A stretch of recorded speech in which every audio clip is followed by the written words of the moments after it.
एक एक नागरिक तक वैक्सीन पहुंचे, इसके लिए तेजी से काम हो रहा है। बिना मास्क घर से बाहर निकलने की अभी कल्पना करना भी सही नहीं है।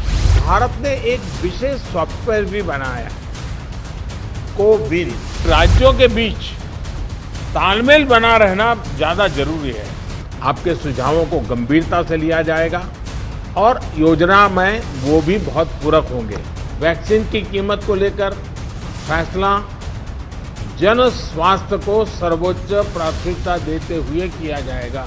2 गज की दूरी और मास्क के प्रति भी हम लोगों को लगातार सतर्क करते रहना है। संयम, संवेदना, संवाद और सहयोग की जो प्रतिबद्धता देश ने दिखाई है, उसको हमें और आगे जारी रखना। कोरोना की लड़ाई जरा भी ढीली नहीं पड़नी चाहिए, थोड़ा सा भी ढिलास नहीं आनी चाहिए। जब तक दवाई नहीं, तब तक ढिलाई नहीं। तो कोरोना की वैक्सीन को लेकर पीएम मोदी आज मुख्यमंत्रियों के साथ बड़ी बैठक करने वाले हैं। ये बैठक काफ़ी अहम है क्योंकि आज की बैठक में पीएम मोदी वैक्सीन का पूरा ब्लूप्रिंट देश के सामने रख सकते हैं। मसलन वैक्सीन कितने में मिलेगी, कितने राज्यों में मुफ्त मिलने वाली है, वैक्सीन से जुड़े हर अगर मगर से आज पर्दा उठ सकता है। कोरोना का दौर शुरू होने के बाद से ही पीएम लगातार मुख्यमंत्रियों के साथ बैठक करते रहे हैं। आज पीएम 10वीं बार मुख्यमंत्रियों के साथ बैठक करेंगे। अब तक लॉकडाउन और कोरोना के हालात पर चर्चा होती थी, लेकिन आज की बैठक में वैक्सीनेशन के बारे में बातें प्रधानमंत्री और मुख्यमंत्रियों के बीच होंगी। मुफ्त वैक्सीन पर बटे देश के राज्य। 3 करोड़ मुफ्त वैक्सीन के बाद किसको कितना दाम देना होगा? 200 रुपए की वैक्सीन की बाजार में कीमत पर फंसा पेच। वैक्सीन पर पीएम मोदी आज देंगे ब्लूप्रिंट। 16 जनवरी को वैक्सीन लगने से पहले सबसे बड़ी बैठक।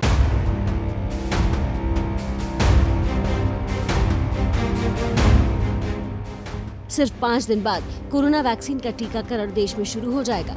उससे पहले आज प्रधानमंत्री मोदी और राज्यों के मुख्यमंत्री इस मामले पर सबसे बड़ी बैठक करेंगे। इस बैठक में वैक्सीन की सप्लाई से लेकर वैक्सीन के दाम पर तक बात होने की संभावना है। शाम 4 बजे होने वाली इस बैठक में पीएम मोदी मुख्यमंत्रियों को दोनों वैक्सीन यानी कोविशील्ड और कोवैक्सीन की सप्लाई चेन और उसके राज्यों में मिलने वाले हिस्सों पर बात रख सकते हैं। लेकिन इस पूरे मामले में असली पेच वैक्सीन के दाम को लेकर फंसा है। कई राज्यों ने बैठक से पहले ही वैक्सीन को मुफ्त में देने की मांग उठा दी है। ये राज्य हैं राजस्थान, दिल्ली और छत्तीसगढ़। वहीं कुछ राज्य खुद ही वैक्सीन मुफ्त में बांटने की बात कह रहे हैं। ये राज्य है पश्चिम बंगाल, दिल्ली, मध्य प्रदेश, केरल, ओडिशा, असम, तेलंगाना, तमिलनाडु और कर्नाटक। कोरोना काल में राज्य को कई तरह के नुकसान उठाने पड़े हैं। ऐसे में एबीपी न्यूज से बात करते हुए हिमाचल के सीएम जयराम ठाकुर ने कहा कि अगर सक्षम लोगों को पैसे देने भी पड़ते हैं तो कोई गलत बात नहीं है। फर्स्ट फेज ये तो शायद फ्री ऑफ कॉस्ट इसमें होगा क्योंकि इसमें फ्रंट लाइन वर्कर्स है। फेज 2 और फेज 3 का जो हमारा ये आता है उसमें अगर थोड़ी बहुत कॉस्ट अगर जो व्यक्ति होगा, जो आदमी जिसको ये वैक्सीन लगनी है उसको देनी भी पड़े, मुझे लगता है कि कोई उसमें आपत्ति नहीं, क्योंकि सबको इस कोविड के संकट में कंट्रीब्यूट करना चाहिए। कोई गरीब आदमी हो, कोई कैसा भी व्यक्ति हो, वो पैसे के अभाव में इस वैक्सीन से उसको दूर नहीं रखा जाएगा।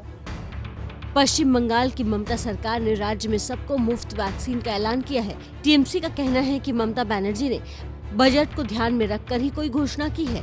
चुनावी राज्य होने की वजह से पश्चिम बंगाल के मुफ्त वैक्सीन पर सवाल उठाए जा रहे हैं।